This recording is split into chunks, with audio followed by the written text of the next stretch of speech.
What's going on, everybody in the building, man? It's your boy Tony D2 Wild checking in once again with the beautiful CZ Shadow 2 Compact. Now this, in my opinion, guys, is the best looking gun, or I mean was the best looking gun of 2023, and I had to get my hands on it, and I did. It was actually the last gun that I bought in 2023, and it is by far one of the best looking guns to have come out of 2023. Of course, CZ Shadow 2, it's been out for a little bit, but the compact version was something that was new, brought in from CZ, something that you could carry at a competition level, competition gun in a carry, you know, compact format, configuration. They knocked it out the park. Beautiful looking gun.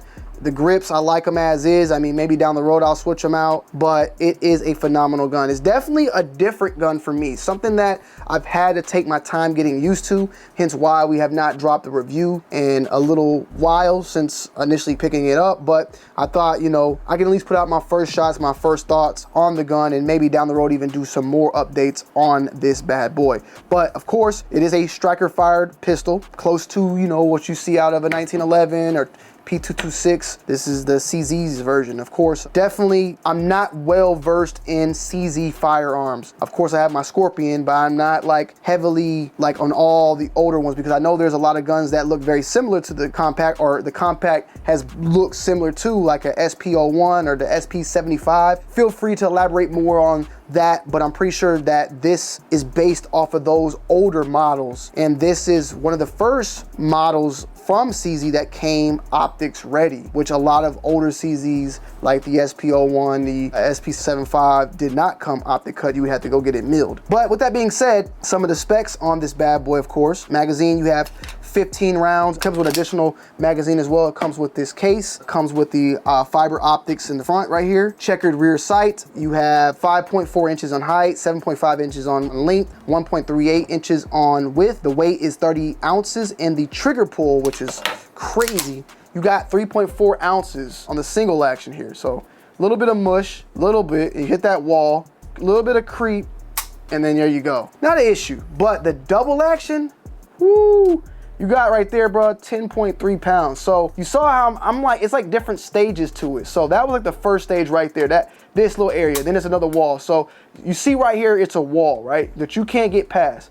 When you pull it right about there and you let go, you now have a lot more mush. And then you got like a nut, that's like the second stage, and you go up a little bit more, it's pretty tough. It's a pretty rough ride, but that's the case with any double action gun. And I'm not gonna say at the end of the day. I'm gonna fix my at the end of the days, guys. Forgive me, okay? I love y'all. We have been using at the end of the day a lot, and I think my vocabulary is a little bit better than that at the end of the day. But yeah, trigger travel is a 0.11 inches in single action, 0.19 inches in double action. You got aluminum frame alloy, very nice, good weight overall. Duralumin grips, and you have the manual safety that is featured there. So I'm not big into carrying hammer fired guns, like I just haven't been. This definitely is something that I could get with because of the safety feature. I'm just not there yet. I striker fired, keeping one in the chamber, I'm all for it. I've been thinking about getting a P229 that has a decocker, so I could put one in the chamber and then decock it. That double action got a long ways to go to worry about anything like that happening. I don't know, it's just something about hammers. But hey, at one point I was scared to have one in the chamber and the striker fire, so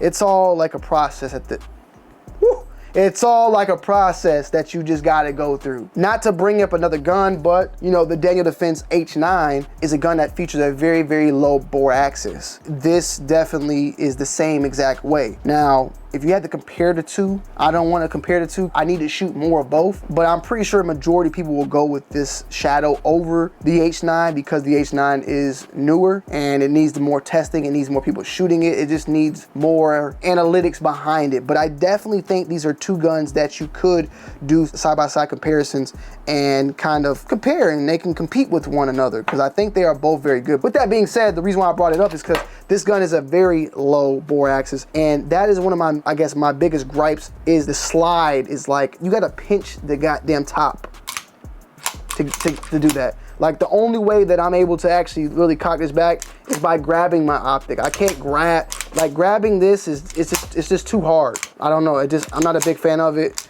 I just go for the optic at this point. It's just a little bit of real estate here to actually make that happen, but it's cool. I mean, it's a low bore axis that gives you a less, recoil, felt recoil at least, and it works very well just staying on target. But that's one of my biggest gripes with the gun. My less biggest gripe is I don't know if I'm a big fan of the trigger. I feel like this type of gun, I would love to utilize a flat face trigger or something more straight rather than this curve here. It's just, I'm not a big fan of it, but that doesn't mean that I can't get used to it. It's something I could probably get used to. A lot of the guns that I've been using for the past couple of months now have been more flat face with like a P320, P365, even a lot of the 1911s, they have a little bit less curve. This is a very, very curved trigger, and it's just something that I gotta get used to. It's a different gun in my collection. This is a very unique gun that I wanna get used to, I wanna use more, because I think that practicing with this bad boy and really putting it through the works, it can become probably one of my best shooters. When I first shot the gun to the last time I shot the gun, I've gotten better and better and better,